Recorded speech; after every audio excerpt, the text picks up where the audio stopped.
જય શ્રી કૃષ્ણ પ્રિય સાથીઓ, આવો આપણે બધા મળીને ભગવાન શ્રી કૃષ્ણને પ્રાર્થના કરીએ, હે પ્રભુ, જે પણ આ દિવ્ય વાણીને આજે પૂરી અંત સુધી શ્રવણ કરશે તેની બધી મનોકામનાઓ અવશ્ય પૂર્ણ કરજો, તેના બધા દુઃખ દર્દ દૂર કરજો, અને જે પણ ભક્ત તમારા આ વિડીયોને લાઈક કરે તથા પૂજા સ્પિરિચ્યુઅલ વોઇસ ચેનલને સબસ્ક્રાઇબ કરે તેના જીવનમાં અખંડ ખુશીઓ ઉભરાવી દેજો। તો ચાલો મિત્રો, વધુ મોડું ના કરતા ભગવદ ગીતાની પાવન કથાનું શ્રવણ કરીએ। મિત્રો, કૃષ્ણ કહે છે કે સત્ય હંમેશા મૌનમાં રહે છે અને જૂઠું શોર મચાવે છે। સાચું બોલનારાઓને કંઈ યાદ નથી રાખવું પડતું, પરંતુ જૂઠું બોલનારાઓને હંમેશા પોતાના જૂઠાણાને યાદ રાખવા પડે છે, અને આજ તેમની સૌથી મોટી પરેશાની બની જાય છે। એટલે સત્યને જીવનમાં પ્રાથમિકતા આપો। તે કડવું હોઈ શકે છે, પરંતુ આખરે તે જ શાંતિ આપે છે। યાદ રાખજો, કોઈ પણ મનુષ્ય ત્યાં સુધી અસલી હોય છે જ્યાં સુધી તે તમારા કોઈ કામનો હોય છે। જે દિવસે તમારી પાસે આપવા માટે કંઈ નહીં હોય તે દિવસે ઘણા બધા ચહેરા બદલાઈ જશે, પરંતુ એ ના ભૂલશો કે તમે તે જ છો જે તમે અંદરથી છો। તમારી અસલી ઓળખ તે જ છે જેને કોઈ છીનવી નથી શકતું। બીજાની વાતો સાંભળવી જરૂરી છે, પરંતુ તેનાથી ઉપર પોતાના મનનો અવાજ સાંભળવો વધુ જરૂરી છે। જો તમે દરેકને સંતુષ્ટ કરવાની કોશિશ કરશો તો અંતે પોતાનાથી જ અસંતુષ્ટ રહી જશો। દરેકને ખુશ નથી કરી શકાતા, પરંતુ પોતાને શાંતિ આપવી તમારા જ હાથમાં છે। ઈશ્વર દરેકની પરીક્ષા લે છે, કોઈને ધનથી, કોઈની અભાવથી, કોઈની પ્રેમથી, કોઈની એકલતાથી, પરંતુ એ નક્કી તમારે કરવાનું છે કે તમે એ પરીક્ષામાં કેવી રીતે ખરા ઉતરો છો। ભગવાન દરેકની મદદ કરે છે, પરંતુ તે પહેલા જુએ છે કે તમે પોતે પોતાની મદદ કરવા તૈયાર છો કે નહીં। જીવનનું સત્ય એ જ છે કે જ્યાં સુધી તમે પોતાના દુઃખને શીખવામાં નથી બદલતા તો તે તમને અંદરથી ખાતું રહે છે, પરંતુ જે દિવસે તમે પોતાના દરેક દુઃખને ગુરુ માની લેશો તે દિવસથી તમારા આત્માનો વિકાસ શરૂ થઈ જશે।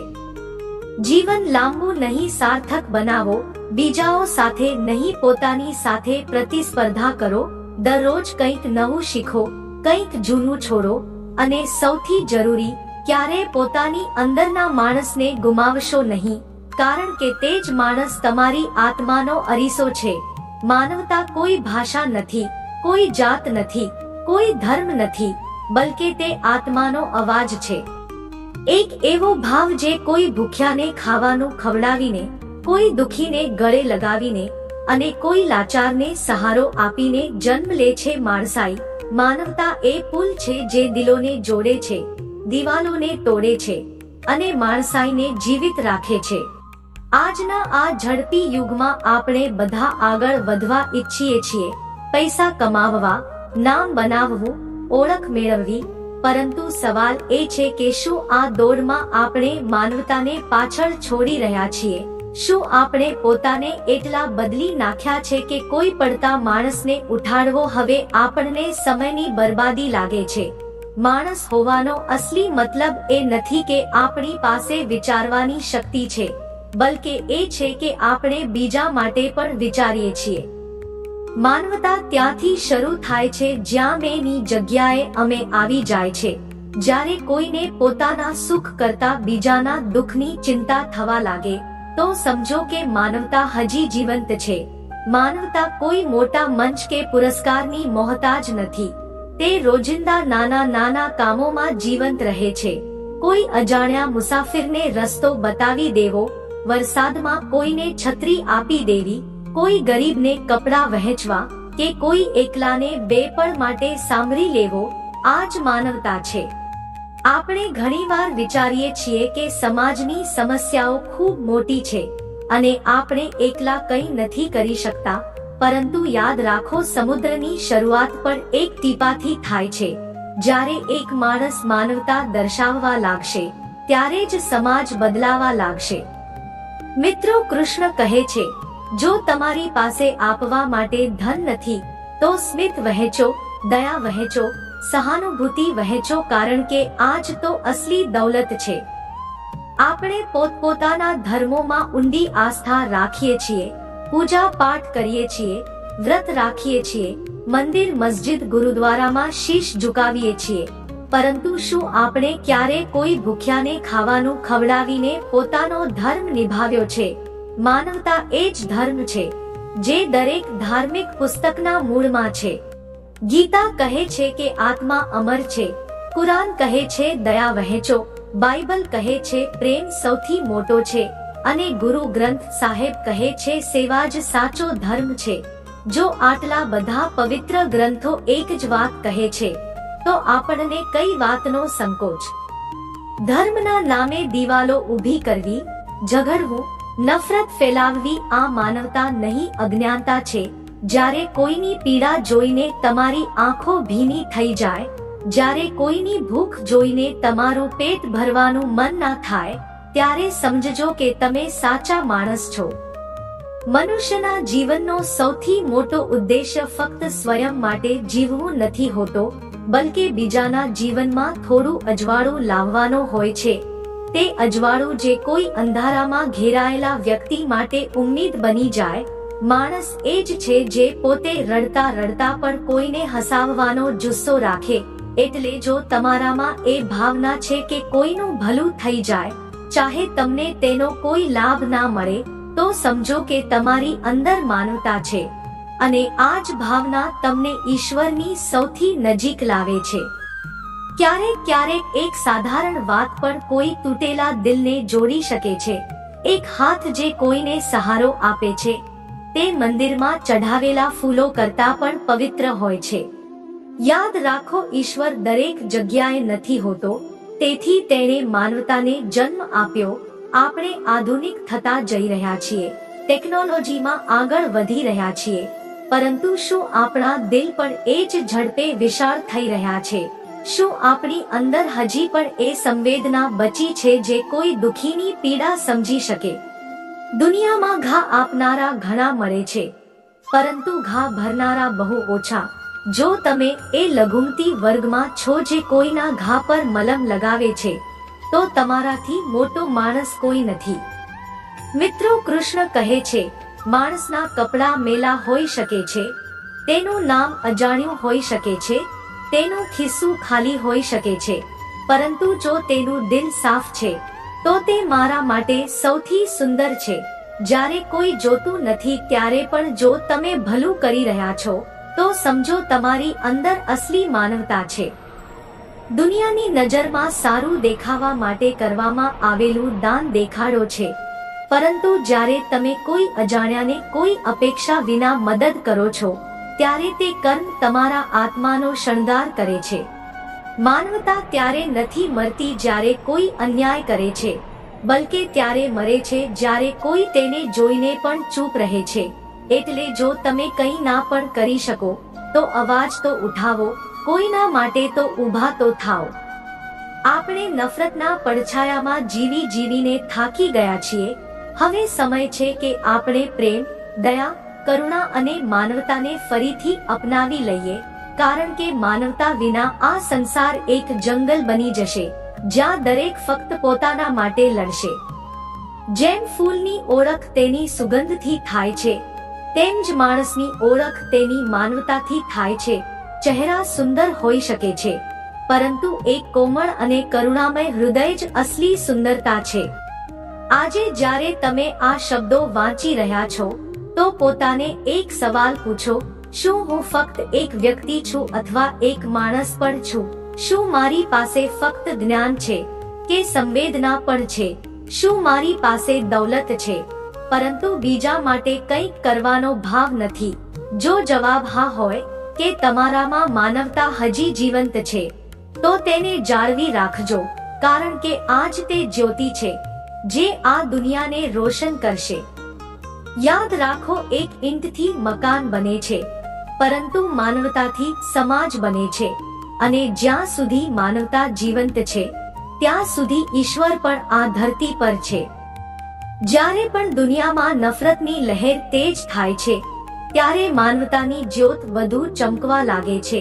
માનવતા કોઈ પુસ્તકમાં છપાયેલો શબ્દ નથી, આ તે અહેસાસ છે જે એક માના ખોળામાં મળે છે, એક અજાણ્યાની મદદમાં દેખાય છે અને એક સ્મિતમાં જીવંત થાય છે. આજે જ્યારે દરેક સંબંધ કોઈ સ્વાર્થના દોરથી જોડાયેલો લાગે છે, ત્યારે પણ અમુક લોકો એવા છે જે બિનશરતે મદદ કરે છે, બિનપેક્ષાએ પ્રેમ કરે છે. આ જ લોકો છે જે આ ધરતીને રહેવા લાયક બનાવે છે. માનવતાનો અર્થ એ નથી કે તમારી પાસે ઘણું બધું હોય, બલકે એ છે કે તમારી પાસે જે કંઈ હોય તેમાંથી કોઈ જરૂરિયાતમંદને થોડું આપી શકો. ઘણીવાર આપણે વિચારીએ છીએ કે કોઈની મદદ કરવા માટે આપણી પાસે ઘણા પૈસા હોવા જોઈએ કે મોટું નામ હોવું જોઈએ, પરંતુ સાચું તો એ છે કે કોઈની પીડાને સમજવા માટે ફક્ત એક નરમ દિલની જરૂર છે. ક્યારે કોઈ ફૂટપાથ પર બેઠેલા બાળકને જોઈને હસવાની કોશિશ કરી છે? તે પણ હસે છે કારણ કે તેને અહેસાસ થાય છે કે કોઈ છે જે તેને જોઈ રહ્યું છે, એક મનુષ્ય, એક અહેસાસ. મિત્રો, કૃષ્ણ કહે છે, ક્યારે કોઈના આંસુ સાફ કરવાનો મોકો મળે તો તેને ગુમાવશો નહીં, કારણ કે તે એક પળમાં તમે ઈશ્વરની સૌથી નજીક હોવ છો. આપણા સમાજમાં ઘોંઘાટ ઘણો છે, દરેક બોલવા માંગે છે, પરંતુ કોઈ સાંભળવા નથી માંગતું. મિત્રો, ક્યારેક કોઈ તૂટવાની આરે હોય છે, બસ તેને કોઈની જરૂર હોય છે જે કહે હું સાંભળી રહ્યો છું, અને તે એક વાક્ય કોઈની જિંદગીની દિશા બદલી શકે છે. ક્યારે કોઈ વૃદ્ધની આંખોમાં જોયું છે જેમાં શબ્દો નથી હોતા, પરંતુ વાર્તાઓ હોય છે. બસ થોડી વાર બેસીને તેમને સાંભળી લેવા એ પણ માનવતાનું જ એક રૂપ છે. જે દિવસે તમે બિનઅર્થે કોઈ માટે કંઈક સારું કરી શકો, તે જ દિવસ તમારા માટે તમારો સાચો જન્મદિવસ છે. આપણે દર વર્ષે પોતાનો જન્મદિવસ ધામધૂમથી ઉજવીએ છીએ, મિત્રોને બોલાવીએ છીએ, કેક કાપીએ છીએ, પરંતુ શું આપણે ક્યારે કોઈ અજાણ્યાના ચહેરા પર સ્મિત લાવવાની કોશિશ કરીએ છીએ? જે દિવસે આપણે કોઈ અજાણ્યા ગરીબ બાળકને પુસ્તકો આપીએ, કોઈ બીમારને દવા અપાવીએ, કોઈ બેરોજગારને કામ અપાવીએ, ત્યારે આપણે ઈશ્વરની સૌથી સુંદર આરાધના કરી રહ્યા હોઈએ છીએ. માણસ એ જ છે જે કોઈના આંસુ જોઈને પોતાને રોકી ના શકે, અને માનવતા એ જ છે જે તેને તે આંસુઓ સાફ કરવા માટે મજબૂર કરે. આ કોઈ કપડાથી નથી દેખાતી, કોઈ ઓળખપત્ર નથી જણાવતું કે કોણ માનવતાવાળું છે. આ તો એક આભાસ છે, જેમ કોઈ નિર્જન રસ્તે કોઈનો સાથ મળી જાય. માનવતાની સૌથી સુંદર વાત એ છે કે તે અમીર ગરીબ, ઉચ્ચ નીચ, જાત પાતથી પરે છે. તે દરેક દિલમાં જન્મ લઈ શકે છે અને દરેક હાથથી સાકાર થઈ શકે છે. મિત્રો, કૃષ્ણ કહે છે, ધર્મની વાતો બધા કરે છે, પરંતુ જે ભૂખ્યાને રોટલી આપે, નિર્વસ્ત્રને કપડાં આપે અને અનપઢને શિક્ષા આપે, તે જ સાચો ધાર્મિક છે. આજના સમયમાં આપણે બાળકોને શક્તિશાળી બનાવવા માંગીએ છીએ, તેમને ટ્રેનિંગ અપાવીએ છીએ, સ્પર્ધાઓમાં ભાગ લેવડાવીએ છીએ, પરંતુ શું આપણે તેમને કરુણા શીખવાડી રહ્યા છીએ? શું તેમને એ જણાવી રહ્યા છીએ કે કોઈ વૃદ્ધને રસ્તો પાર કરાવવો પણ એક વીરતા છે? સંવેદનશીલતા કમજોરી નથી, બલકે સૌથી મોટી તાકાત હોય છે. એ મનુષ્ય જે બીજાની પીડાને પોતાના હૃદયમાં ઉતારી શકે, તે ક્યારેય પોતાના વ્યવહારથી કોઈને ઠેસ નથી પહોંચાડી શકતો. ઘમંડ મનુષ્યને ફક્ત ઊંચાઈ આપે છે, પ્રગતિ નહીં. જ્યારે આપણે વિચારીએ છીએ કે આપણે સૌથી વધારે જાણીએ છીએ, ત્યારે આપણે સૌથી મોટો ભ્રમ પાડી લઈએ છીએ. માનવતા એ જ છે જે સામેવાળાને નાનો નહીં, બલકે બરાબરનો સમજે. આપણે કોઈની મદદ એટલે નથી કરતા કે તે ગરીબ છે, બલકે એટલે કરીએ છીએ કે તે મનુષ્ય છે. ત્યારે આપણે માનવતાના અસલી રસ્તા પર હોઈએ છીએ. કોઈને એ કહેવું ખૂબ સરળ છે કે તું આમ કેમ નથી કરતો, તું પોતાની હાલત કેમ નથી સુધારતો, પરંતુ ક્યારે પોતાને પૂછો છો કે શું તમે તેની હાલત સમજવાની કોશિશ કરી? ક્યારે કોઈ ગરીબને એ ના પૂછો કે તે ભીખ કેમ માગે છે, શક્ય હોય તો તેને કામ આપો. ક્યારે કોઈ વિધવા માને એ ના પૂછો કે તે એકલી કેમ છે. શક્ય હોય તો તેના બાળકને ભણાવો. જ્યારે કોઈ તમને નફરત કરે અને તમે તેને દુઆ આપો, ત્યારે તમે તેને નહીં પણ પોતાની અંદરના રાક્ષસને જીતી લીધો. માનવતા એ જ છે જે બદલામાં બદલો નહીં, બલકે માફી આપવી. જેમ ફૂલ પોતાના પર પડેલી ધૂળને ખંખેરીને વધુ સુંદર ખીલે છે, તેમ માનવતા દરેક બુરાઈને ખંખેરીને વધુ ગહન રીતે ચમકે છે. આપણા બધાની અંદર ક્યાંક ને ક્યાંક માનવતા જીવંત છે.